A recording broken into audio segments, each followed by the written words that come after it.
Hello friends, ഞാനിപ്പോൾ എത്തിയേക്കണ എവിടെയെന്ന് വെച്ച് കഴിഞ്ഞാൽ ക്യൂൺസ് ഓഫ് ഹിൽ സ്റ്റേഷൻ.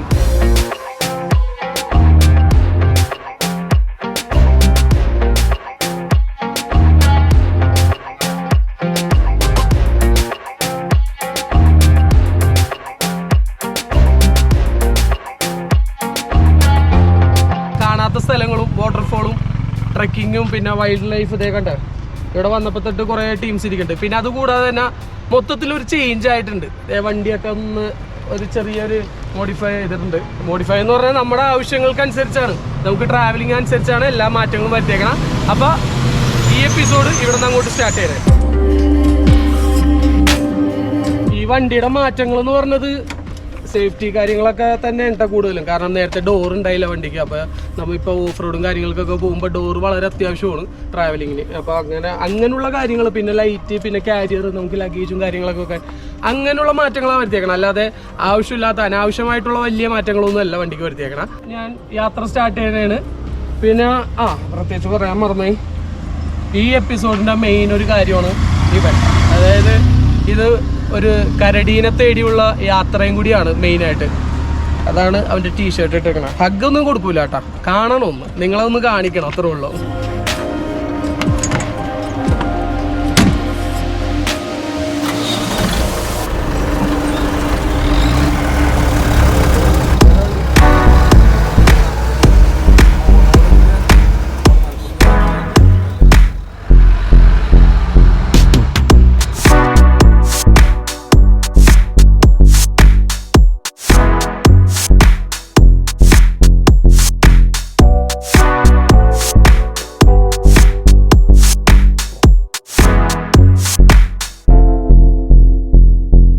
ഞങ്ങൾ വണ്ടി സ്റ്റാർട്ട് ചെയ്ത് കുറച്ച് വന്നപ്പോൾ തന്നെ തുടക്കം തന്നെ നല്ല ഐശ്വര്യമായിട്ടുണ്ട്. വേറൊന്നുമല്ല, മലമുഴക്കി വേഴാമ്പല്, അതായത് ദ ഗ്രേറ്റ് ഇന്ത്യൻ ഹോൺബിൽ. 2 എണ്ണം ഉണ്ടോ നിൽക്കണത്. ക്യാമറയിൽ എത്രത്തോളം നിങ്ങൾക്ക് കാണാൻ പറ്റുന്നുണ്ടെന്ന് അറിഞ്ഞൂടെ, പക്ഷെ എന്നാലും ഭയങ്കര ബ്യൂട്ടിഫുൾ ആയിട്ടുള്ള കാഴ്ചയാണത്.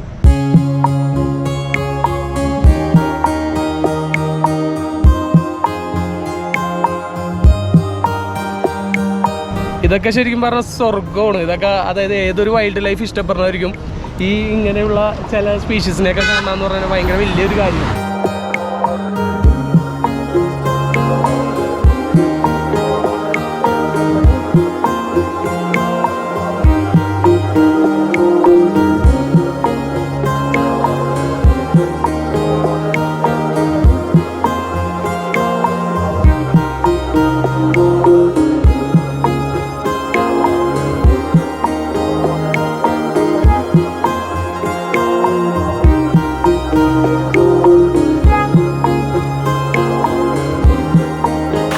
ഇപ്പൊ നമ്മളുള്ള സമയത്ത് വീണ കല്ലാണ് മേളിൽ നിന്ന് വന്നുകൊണ്ടിരിക്കണേ.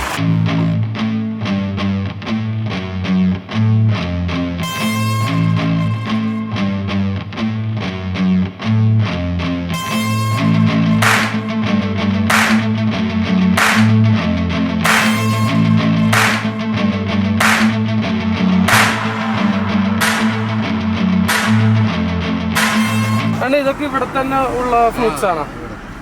അതായത് ഇവിടെ ലോക്കലായിട്ടുണ്ടാവുന്ന ഫ്രൂട്ട്സ്, മറ്റേ കാട്ടുനെല്ലിയൊക്കെ ഉണ്ട്. അതൊക്കെ ചെറുതാണ് അല്ലേ, കാട്ടുനെല്ലി.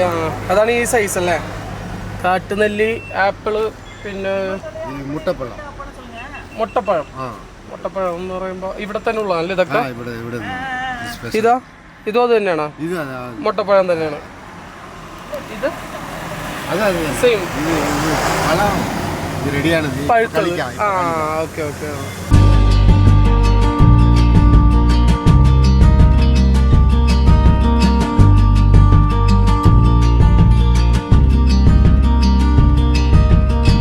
പിന്നെ തേനൊക്കെ ഉണ്ട്. ഇതിപ്പോ നമ്മ ഹെയർ പിന്ന് കയറി എട്ടാമത്തെ എന്തോ ഹെയർ പിന്നാണ്. പോണ വഴിയിൽ കണ്ടൊരു കടയാണ്. അപ്പൊ കുറച്ച് നെല്ലിക്ക വാങ്ങി.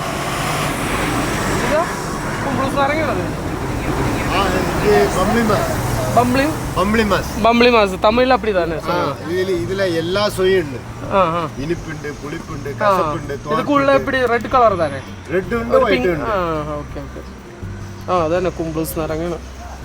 പല സ്ഥലങ്ങളിലും പല പേരാണ്. ഇനി അതിന് കമൻറ്റ് ചെയ്ത് തർക്കിക്കാൻ നിൽക്കണ്ട. കേരളത്തിൻ്റെ പല ഭാഗങ്ങളിൽ ഇതിന് പല പേര് പറയുന്നുണ്ട്. തമിഴിൽ എപ്പടി ബബ്ലി മാസ്, തമിഴിൽ ബബ്ലി മാസ്.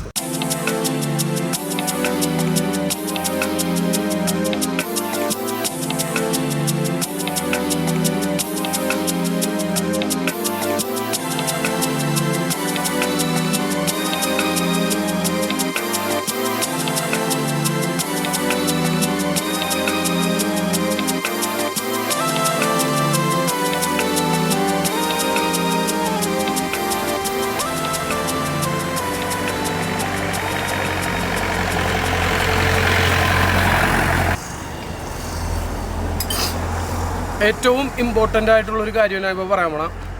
ചിലർക്ക് നിസ്സാരമെന്ന് വിചാരിക്കാം, പക്ഷെ നിസ്സാരമല്ല, വലിയൊരു പ്രശ്നമുള്ള ഒരു കാര്യമാണ്. നമ്മുടെ നാട്ടിലൊക്കെ അത് ആൾക്കാർ സില്ലിയായിട്ട് കാണുന്നുള്ളൂ. എന്താണെന്ന് വെച്ച് കഴിഞ്ഞാൽ എന്നെ സംബന്ധിച്ച് എനിക്കത് ഭയങ്കര സന്തോഷമായിട്ട് അത് കേട്ടപ്പോൾ. അതായത് നമ്മളിപ്പോൾ ഹെയർ പിൻ കയറി ഒരു 10ാമത്തെ ഹെയർ പിൻ എത്തിയപ്പോൾ ഇവിടെ പുതിയതായിട്ട് എന്താ ബോട്ടിൽ നോക്കാം.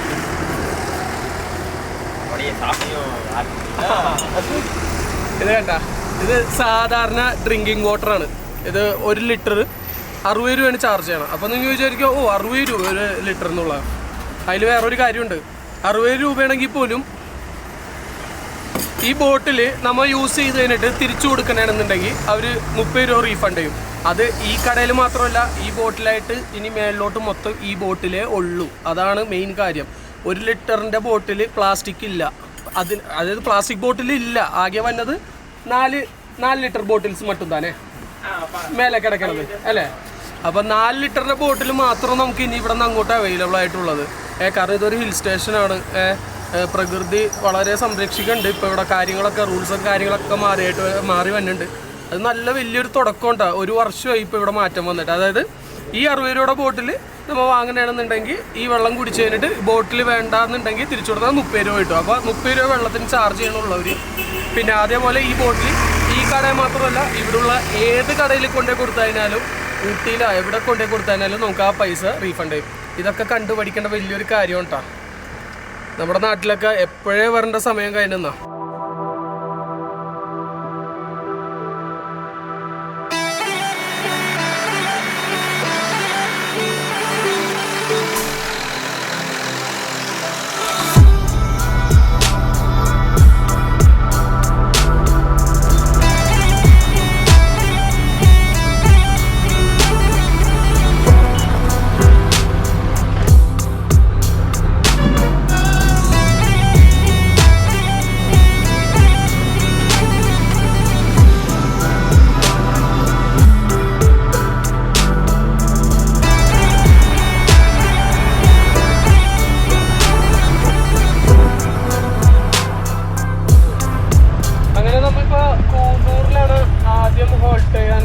തീരുമാനിച്ചേക്കണം.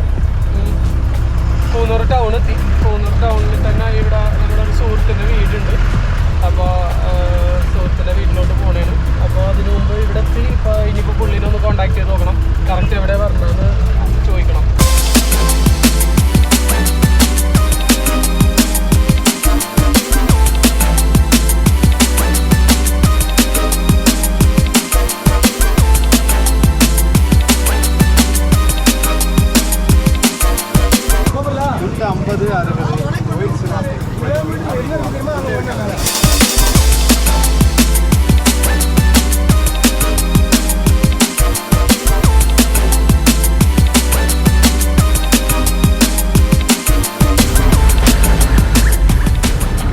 ആഹാ, പൈസ തൊട്ട് മുമ്പിൽ തന്നെ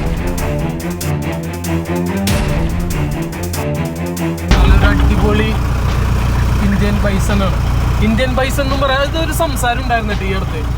അതായത് ഒരു വ്യക്തി, ആരാന്ന് പറയുന്നില്ല, ഇതിനെ ഇന്ത്യയിൽ ബൈസൺ ഇല്ല എന്ന് പറയുന്നുണ്ട് എന്ന് പറഞ്ഞിട്ട്, പിന്നെ ഇതിനെ കാട്ടുപോത്തുന്നല്ല പറയണമെന്ന് വെച്ചിട്ട്. ശരിക്കും പറഞ്ഞാൽ ഈ ഇന്ത്യൻ ഗൗറിനെ തന്നെയാണ് ഇന്ത്യൻ ബൈസൺ എന്ന് പറയണത്. അതിപ്പോൾ നിങ്ങൾക്ക് എവിടെ നോക്കിക്കഴിഞ്ഞാലും അതിൻ്റെ ഇത് കാണാൻ പറ്റും. പിന്നെ അതേപോലെ തന്നെ കാട്ടി എന്ന് പറയണത് ശരിക്കും പറഞ്ഞാൽ കാട്ടുപോത്തിനെ തന്നെയാണ്. അത് കേരളത്തിൻ്റെ പല ഭാഗത്തായിട്ട് പല പേരിൽ വിളിക്കുന്നുള്ളൂ. അല്ലാതെ ഇതിനെ കാട്ടുപോത്ത് തന്നെ പറയണം. ആവശ്യമില്ലാത്ത കഥകൾ കേൾക്കാൻ നിൽക്കാതിരിക്കുക. ഇന്ത്യയിൽ ബൈസൺ ഇല്ല, ശരിയാണ്. പക്ഷെ ബൈസൺ ഇല്ലാത്തതുകൊണ്ട് ഇന്ത്യൻ ഗൗറിനെ തന്നെയാണ് ഇന്ത്യൻ ബൈസൺ എന്നറിയപ്പെടുന്നത്.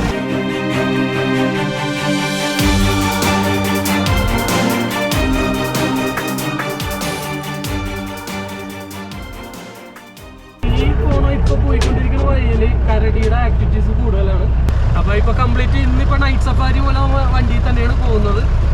ഇപ്പൊ ഭാഗ്യമുണ്ടെങ്കിൽ ഈ വഴിയിലൊക്കെ തന്നെ ഒറ്റ ദിവസം കൊണ്ട് കാണാൻ പറ്റുമെന്ന് നോക്കാം. പിന്നെ തീർച്ചയായിട്ടും പറയാതെ അറിയാലോ, ഇപ്പൊ കരടീനെ തേടി പോകുമ്പോൾ കരടി മാത്രം ഇരിക്കില്ല. ഇപ്പൊ ആദ്യം കണ്ട പോലെ ബൈസൺ, ആ ബൈസന്റെ സൈസ് തന്നെ വെച്ച് നോക്കുമ്പോൾ ഈ ജീപ്പിന്റെ പകുതി ഉണ്ടായിരുന്നു. അതിന്റെ ഒരു ചവിട്ട അല്ലെങ്കിൽ അതിന്റെ ഒരു കിക്ക് മതി, അതിന്റെ ഒരു കൊമ്പ് വെച്ചിട്ടുള്ള ഒരു അറ്റാക്ക് കിട്ടിയാൽ മതി ഈ ജീപ്പ് ഒന്ന് ഒറ്റ മറിക്കല് മറിക്കാൻ. പിന്നെ ആനനെ കാണാൻ ചാൻസ് ഉണ്ട്, ചിലപ്പോൾ ഈ പറഞ്ഞ പോലെ പുലിനെ കാണാൻ ചാൻസ് ഉണ്ട്. എന്തും എപ്പോൾ വേണമെങ്കിലും നമ്മുടെ മുന്നിൽ വരാം, നോക്കാം.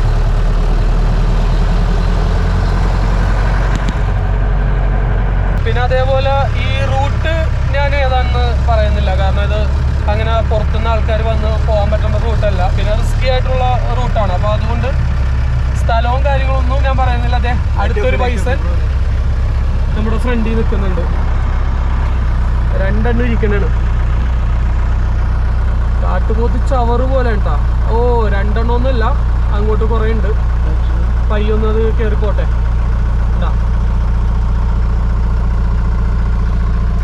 ഒരു ചെറിയൊരു ഡിസ്റ്റൻസ് കീപ്പ് ചെയ്ത് നിൽക്കാം, അവിടെ കൂട്ടുള്ളൂ, അപ്പോൾ പറയാൻ പറ്റില്ല.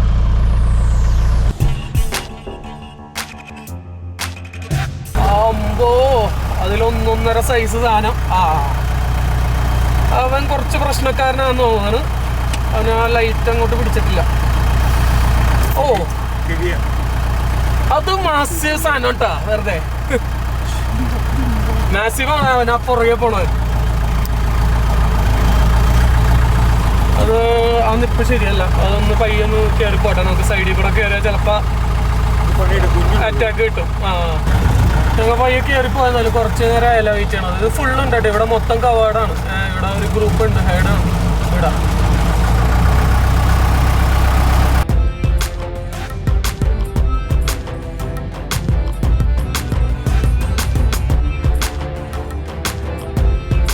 നല്ലൊരു അടിപൊളി കൂട്ടിടുന്നുണ്ട്. ആ മെയിലിന്റെ സൈസ് കണ്ട, അതൊരു 1.5 സൈസ്. അത് ഭയങ്കര ഹ്യൂജ് ആയിട്ടുള്ളൊരു ഇന്ത്യൻ കവറായിരുന്നു അത്.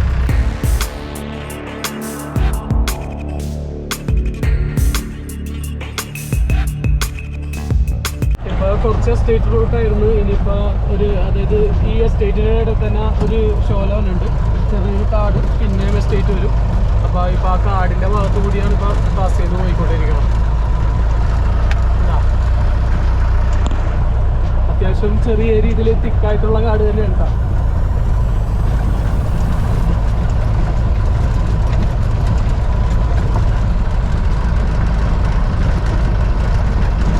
ഇതിൻ്റെ ഇപ്പോൾ കയറി വന്ന വഴിക്ക് നമുക്ക് റൈറ്റ് സൈഡായിട്ട് മേട്ടുപ്പാളയം കാണാമായിരുന്നു. അതായത് ഈ കൂന്നൂർ ഭാഗത്ത് നിന്ന് മേട്ടുപ്പാളയം കാണുമെന്ന് പറയുമ്പോൾ അത്രയും ഹൈറ്റിലാണ് നമ്മളിപ്പോൾ നിൽക്കണത്.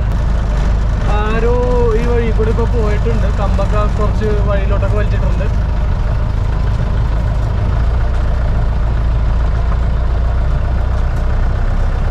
ചിലപ്പോൾ ഇറങ്ങി പോയിട്ടുണ്ടാവും സൗണ്ട് ആയിട്ടിട്ട്. ചീപ്പിൻ്റെ സൗണ്ട് അത്യാവശ്യം സാധാരണ വണ്ടികൾ വെച്ചിട്ട് സൗണ്ട് അവർക്ക് പെട്ടെന്ന് തിരിച്ചറിയാനും അവർ നീങ്ങി വഴിയിൽ നിന്ന് നീങ്ങി പോകാനും ചാൻസ് കൂടുതലാണ്.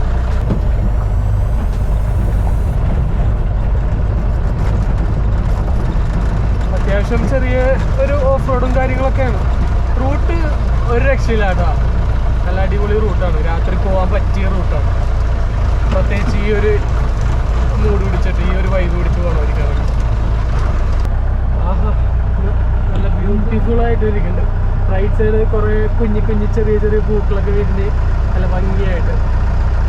നമ്മളിപ്പോൾ ശരിക്കും ഇപ്പോൾ പോയിക്കൊണ്ടിരിക്കുന്നത് ഒരു എലിഫൻറ്റ് വാലി അല്ലെങ്കിൽ എലിഫൻറ്റ്സ് കൂടുതലുള്ള ഒരു സ്ഥലത്തോട്ടാണ് ഇപ്പോൾ പോയിക്കൊണ്ടിരിക്കുന്നത്.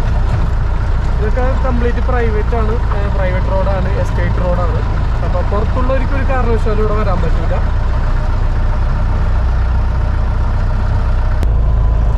ചെറിയ ചെറിയ ബെൻഡ് ഉണ്ട് കേട്ടോ, പിന്നെ അത്യാവശ്യം സ്റ്റീപ്പായിട്ടുള്ള വഴിയാണ്.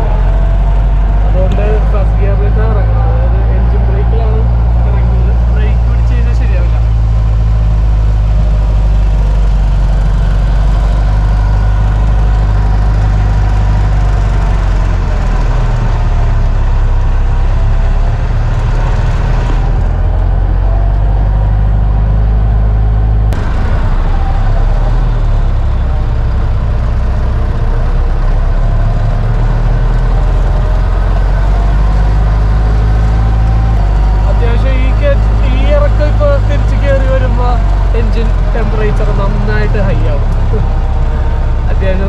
സ്റ്റീപ്പാണ് ഈ ഇറങ്ങിക്കൊണ്ടിരിക്കുന്നത്.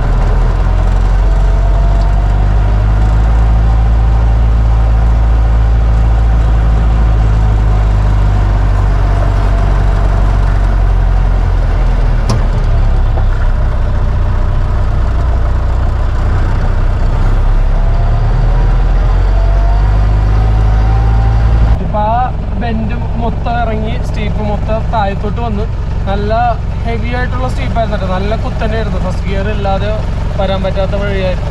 ഇപ്പോൾ എൻജിൻ ടെമ്പറേച്ചർ 80-ൻ്റെ അത് 40-ൻ്റെ തൊട്ട് മേളിലായിട്ടാണ് കിടക്കണം. അതെ കണ്ടോളൂ. ഇപ്പോൾ എൻജിൻ ടെമ്പറേച്ചർ ഇവിടെയാണ് കിടക്കണം. ഇനിയിപ്പോൾ നമ്മൾ ഈ കയറ്റം കയറാൻ പോകണം. എന്തായാലും ഇവിടെ എത്തും. അപ്പോൾ എൻജിൻ ടെമ്പറേച്ചർ ഹൈ ആകുമ്പോൾ പയ്യെ കുറച്ച് നേരം വണ്ടിക്ക് റെസ്റ്റ് കൊടുക്കുക.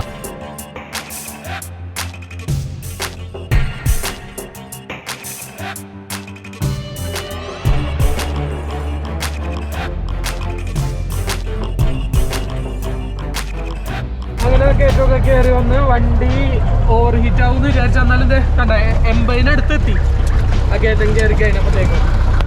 ഇനിയിപ്പോൾ കൂൾ ഡൗൺ ആയി, കൂളായിക്കോളും, താഴത്തോട്ടായിക്കോളും. ഇപ്പോൾ നമ്മൾ ഒരു എസ്റ്റേറ്റിൻ്റെ ഉള്ളിൽ കൂടെ ഒരു ഓഫ് റോഡും കാര്യങ്ങളൊക്കെ ആയിട്ട് പോകണേ. ഇപ്പം ടൈം 2:32 അതായത് വെളുപ്പിന് 2:32 AM നമ്മളിപ്പോൾ പോയിക്കൊണ്ടിരിക്കണം ഓഫ് റോഡ്. നല്ലൊരു ഓഫ് റോഡ് എക്സ്പീരിയൻസ് ആയിട്ട് പോയിക്കൊണ്ടിരിക്കണം. നിങ്ങൾ ഈ ചിലവർ ചോദിക്കുന്നത് ഇവർക്കൊക്കെ ഭ്രാന്താണ്.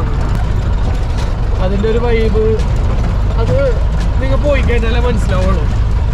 അത് എത്ര പറഞ്ഞാലും ആ ഒരു ഫീല് നിങ്ങൾക്ക് കിട്ടണമെന്നില്ല. ഈ പറഞ്ഞ പോലെ നിങ്ങളൊക്കെ വീട്ടിൽ ഈ സമയത്ത് കിടന്നുറങ്ങുമ്പോൾ ഞാൻ ഈ കാട്ടിൽ എസ്റ്റേറ്റിൻ്റെ ഇടയിൽ ഓഫ് റോഡ്, അതായത് ഈ ഒരു വെളുപ്പിന് ഓഫ് റോഡ് ഇങ്ങനെ പോയിക്കൊണ്ടിരിക്കുമ്പോഴുള്ള ഫീല് അത് ചെറുതായിട്ട് പൊന്തിയിട്ട് നിൽക്കണേണ്.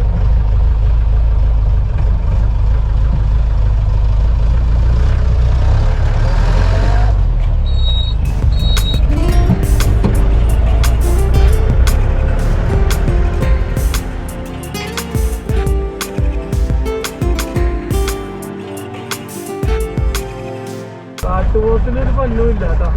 എവിടെ പോയാലും കാട്ടുപോത്ത് മാത്രം. തീരെ ഒരു കുഞ്ഞുണ്ട്. അമ്മ പശുക്കുഞ്ഞിനെ പോലെ പാല് കുടിക്കുന്ന സമയമാണ്. ആ നോക്കിട്ട് പോണേ, ഡേഞ്ചറാണ്. മറ്റേ തള്ള വെക്കുന്നത് ആ തള്ള നേരെ ഇങ്ങോട്ട് തിരിഞ്ഞിരിക്കണ. കാരണം അടിക്കണോണ്ടേ ആ ചാർജ് ചെയ്യാൻ കഴിയുന്നുണ്ട്.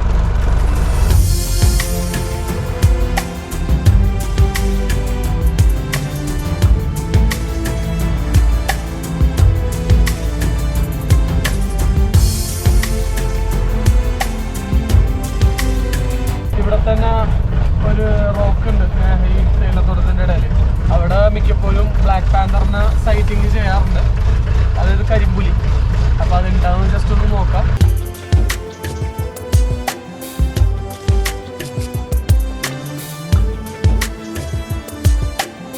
ആ പാറയിലാണ് മിക്കപ്പോഴും കാണാറുള്ളത്. അവിടെ അതായത് ബ്ലാക്ക് പാന്തർ പകൽ സമയത്ത് തന്നെ മര്യാദക്ക് കാണാൻ കിട്ടാറില്ല. പുള്ളിക്കാരൻ അത്രക്കും റയറാണ് സൈറ്റിങ്. മഞ്ഞാണ് പോയിക്കൊണ്ടേക്കാം. ആഹാ ഫുള്ള് മുള്ളിങ്ങനെ നിവർത്തിയിട്ടാണ് പോയിക്കൊണ്ടിരിക്കുന്നത്. ഓക്കിപ്പായി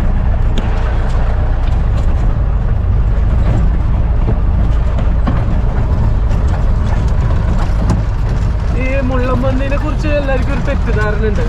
ഈ മുള്ളമ്പന്നി മുള്ള് തെറിപ്പിക്കും എന്നുള്ളത്. മുള്ള് തെറിപ്പിക്കും എന്ന് പറഞ്ഞു കഴിഞ്ഞാൽ ആക്ച്വലി നമ്മൾ ഏറ്റവും വെരി ക്ലോസ് റേഞ്ച് പോകുമ്പോൾ അത് നമ്മുടെ അടുത്തോട്ട് വന്ന് മുട്ടിച്ചിട്ട് കുടയാണ് ചെയ്യണം. അല്ലാതെ ഇതൊരിക്കലും ഇങ്ങനെ അതിൻ്റെ ബോഡിയിൽ നിന്ന് തെറിപ്പിച്ചു വിടൂല മുള്ളമ്പന്നി. അപ്പം അത് ഒരു തെറ്റിദ്ധാരണയാണത്.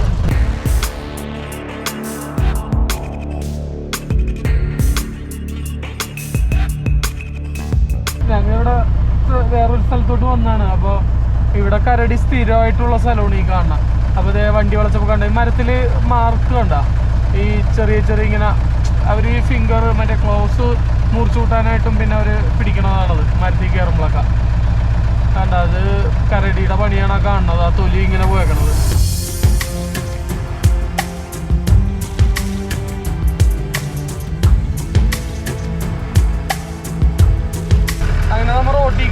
ഇപ്പം സമയം 3:48 സമയം. അപ്പോൾ ഇതുവരെ ഓഫ് റോഡൊക്കെ കഴിഞ്ഞ് റോഡിലോട്ട് കയറി. പിന്നെ വേറൊരു കാര്യമുണ്ട്, കരടീനെ ഇന്നിപ്പോൾ കണ്ടില്ല ഇതുവരെ നമ്മൾ പോയിട്ട്. പിന്നെ ഈ വണ്ടിയുടെ സൗണ്ട് കൂടുതലുള്ളതുകൊണ്ട് ചിലപ്പോൾ അത് പെട്ടെന്ന് നീങ്ങിപ്പോകും. കരടി പുലിയൊക്കെ പെട്ടെന്ന് സൗണ്ട് മനസ്സിലാക്കിയിട്ട് അത് വിട്ടുവിട്ട് പോകും. ബാക്കിയുള്ള മൃഗങ്ങളെ പോലെ റോഡിൽ തന്നെ നിൽക്കാറില്ല. അപ്പോൾ അത് മാത്രമല്ല, നമ്മൾ താമസിക്കുന്ന സ്ഥലത്ത് തന്നെ കരടിയുള്ള സ്ഥലമാണ് നമ്മൾ താമസിക്കുന്നത്. അതായത് ഫെബിൻ ചേട്ടൻ പറഞ്ഞ് ഇന്നലെ ഒരു 1-1:30 മണിയൊക്കെ ആയപ്പോഴത്തേക്കും അവിടെ പേരൊക്കെ വരുന്നുണ്ട്. അപ്പോൾ ഫ്രൂട്ട്സും ഈ ഇൻസെക്ട്സ് അതൊക്കെയാണ് അതിൻ്റെ മെയിൻ ഫേവറേറ്റ് ആയിട്ടുള്ള അതിൻ്റെ ഭക്ഷണം തന്നെ അതാണ്. അപ്പോൾ പേരൊക്കെ തിന്നാൻ വേണ്ടി ഇന്നലെ വന്നിട്ടുണ്ടായിരുന്നു. ഒരു 10-15 മിനിറ്റ് അവിടെ ഉണ്ടായിരുന്നു എന്നാണ് പറഞ്ഞത്.